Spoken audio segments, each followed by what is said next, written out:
I often talk about Staying Power introducing me to this pantheon of Black Britons that I hadn't known and that have been with me ever since, and that I've had a relationship with because of then going on to read their memoirs and read about them, those who didn't write.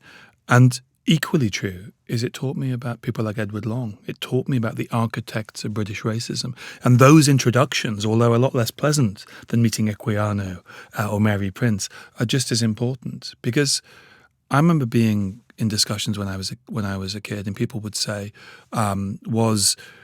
did racism justify slavery, or did slavery come out of racism? Well, I think we know the answer to that. Racism is not the same as prejudice. It's not the same as being nervous of people who are of a different culture or physical differences. Racism is a system there. It's part of an economic system, and it was created. And there's a great liberation in knowing it was created because we know it was made.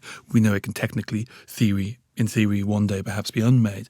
But that, seeing how it was built, seeing how racism was constructed, and meeting on the pages of Staying Power some of its architects was incredibly important and illuminating. And as I said, this book was part of the weaponry I built around me, along with going to the gym and doing martial arts and becoming political.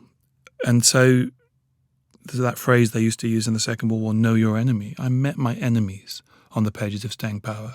And hating your enemy is a useful thing. And knowing who they are and learning to direct your anger towards the people who are responsible for these systems is instructive and useful and healthy.